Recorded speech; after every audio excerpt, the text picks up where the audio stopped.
All right, welcome to 2021. We're going to start things off with a little series I like to call Wedding Walkthrough Wednesday.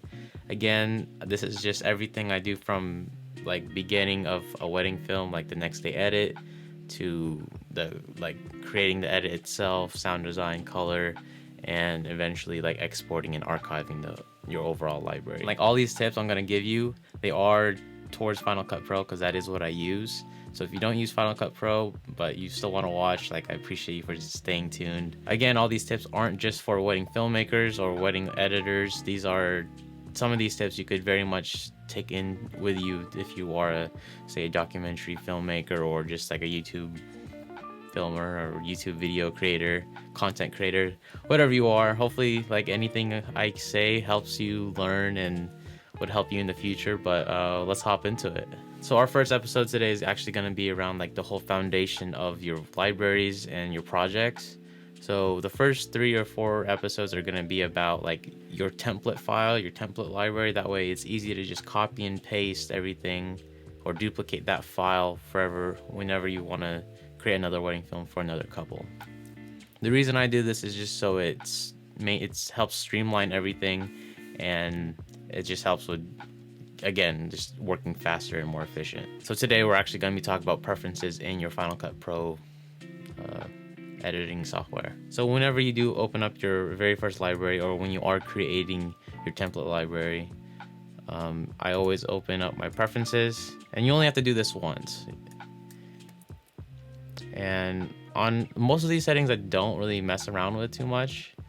It's mainly in general, playback, import, and destinations. Like editing I don't really touch, but depending on how you like to color grade, I like to use color wheels, so I set my color correction to color wheels, but they have color board, color wheels, or hue saturation curves. I found that with the new update of Final Cut Pro, the color wheels are pretty good, and you don't really need anything else to start off with. Yeah, and you could like pause it and all that if you want to exactly copy what I have, but again, you don't have to. I'm just telling you like stuff that I had to tweak. Everything in here kind of just stays the same. I'm pretty sure I didn't like mess with any of this. Playback. So the funny thing about playback is I used to not have to do this, but now since I do use Sony a7S III footage and I shoot a majority of the day in 4K 60, it's very taxing on my laptop. So whenever I'm, I guess, like tweaking the skeleton edit or putting clips together, or I'm just like going through footage, I usually have background render off, especially when I have a bunch of clips in the timeline, just because it just lags like crazy. And I don't know, maybe they'll fix this. Maybe with the new M1 chips it's easier and better, but I don't want to buy another laptop. So I usually tweak this on and off, just so like if it's very much slow, I'll just turn it off.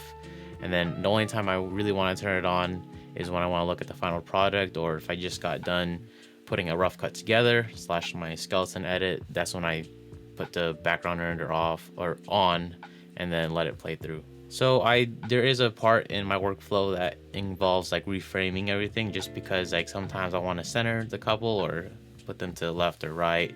Just depends on how the shot was or how I felt the shot should have been when I was shooting it.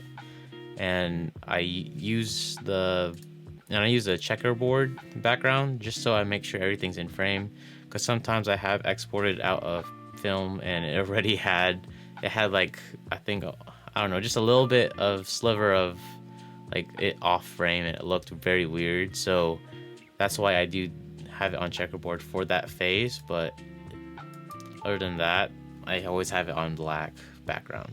Import, I do create proxies. I do either 25 or 50%.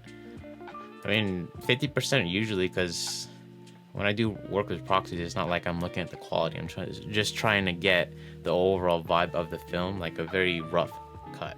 But I mean, you could play around with that. It depends also what you shoot with. Like if you shoot with like red footage, you might want to create a proxy.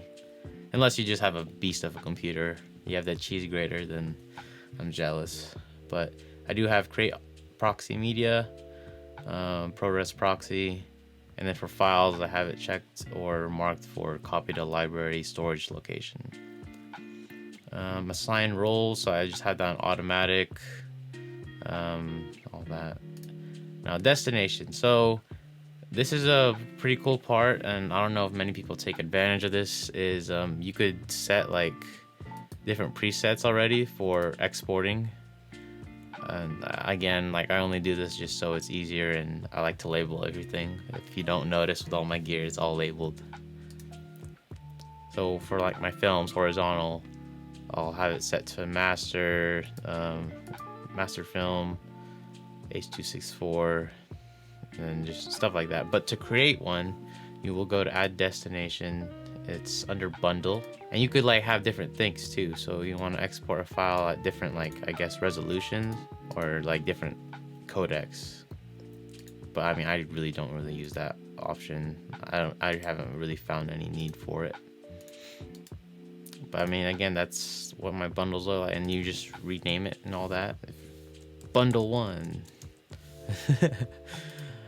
And I do put on there the actual size just so I don't forget, because sometimes I do forget that, like the pixel dimensions or whatever. That's all I got for today's video. Again, sorry it's not that much of information, but hopefully you learned something new. If you didn't already, comment down below if you have anything else you want to contribute, or if you think my settings are awful. Like the video if you liked it, share if you're into that, consider subscribing if you're not already, and hit that bell notification to stay up to date for when I post new videos. And follow me on all them social medias at Aaron Films, and I'll see you guys on the next one. Peace.